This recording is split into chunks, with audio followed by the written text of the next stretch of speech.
I am making up my pencil skirt pattern, number 485. The skirt is lined and has a proper back seam vent. Do you remember this fabric? A furnishing remnant that appeared in Sewing for Beginners Part 1. I didn't make a jacket. Here it is, a skirt for the summer. You will need my sewing pattern and also the ebook if you like diagrams. See the link for the sewing pattern downloads. And here is the assembled pattern. You will need main fabric, lining fabric and interfacing. Check the pattern link for yardage. A concealed zip at least 2 inches longer than the centre back opening, all-purpose thread to match and basting thread.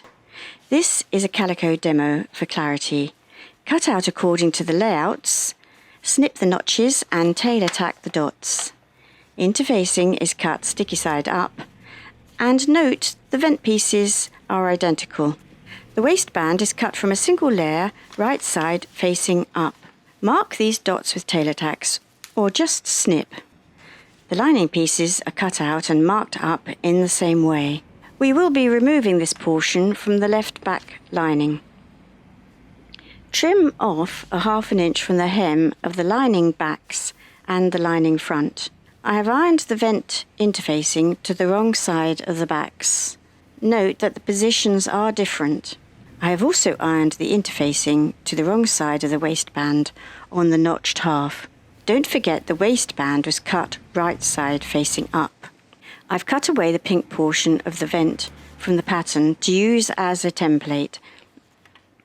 Turn it over and cut away the vent of the left back lining. We will be clipping to the dots here, here, and here, so we will stay stitch the corners to limit the risk of fraying.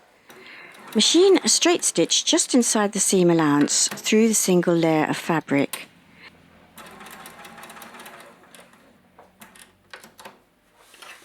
We will be clipping towards the dot. This will be important when it comes to sewing the vent. Stay stitch the 2 back lining pieces in the same way.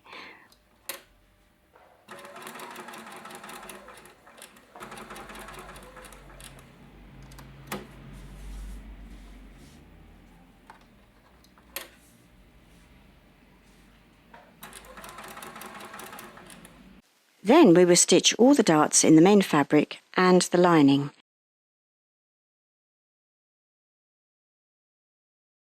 Find the line that goes through the centre of the dart and fold. Match the dots and pin. Chalk the line if you like and baste.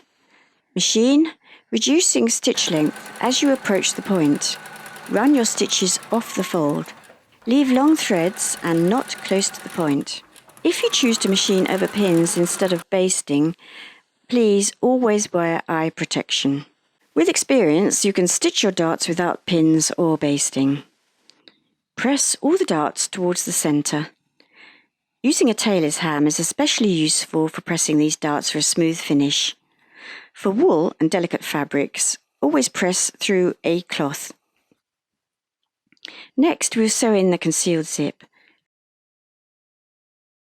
Turn your backs right side up. Use any length of zip as long as it is at least 2 inches longer than the opening. Line up the top of the zip tape with the raw edge. Mark the length of the back opening clearly on the zip tape.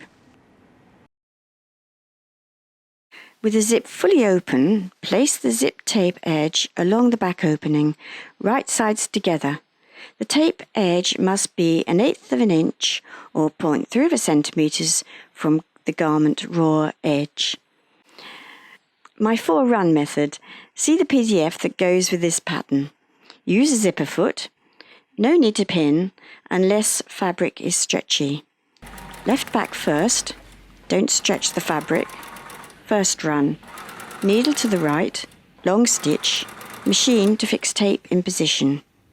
End each run of stitching exactly on your mark. Second run, needle to the left, normal stitch length, stitch as close to the teeth, uncurling the teeth as you go, slightly pushing the foot towards the teeth as you stitch. Right back, third run, with needle still to the left, long stitch, machine to fix the tape in position. Fourth run, needle to the right, as before, stitch close to the zip teeth. A good neat finish on the right side. With the back's right sides together, complete the centre seam, starting as close as you are able to the end of the opening, finishing at the dot at the top of the vent. Trim the zip 2 inches below your mark. Hand stitch the remaining seam for a neat finish. Press the back seam open.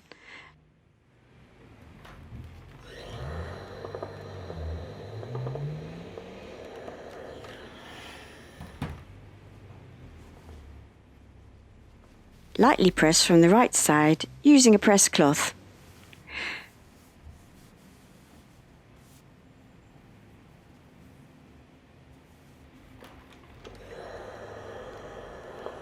Machine stitch the surplus zip tape to the seam allowances. Again, using the zipper foot is useful. Now for the back vent.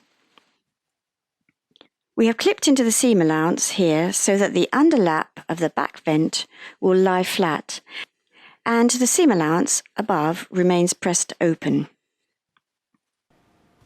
With the lining backs right sides together, we will join the back seam below the zip opening. Pin, baste and machine between the dots.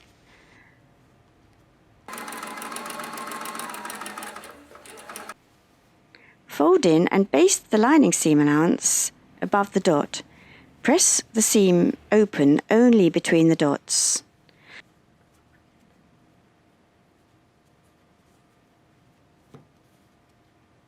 We have snipped into this angle to help us when we sew the vent. Pin and baste a 1/2 inch turning at the hem of the lining backs and also the front. I continue sewing the back vent in part 2. Visit AngelaKane.com to buy this pattern. Why not join? Members receive all sewing patterns, ebooks and video downloads to keep. Scroll through my cards for more information. Please subscribe to this channel to be kept up to date. And thank you for watching.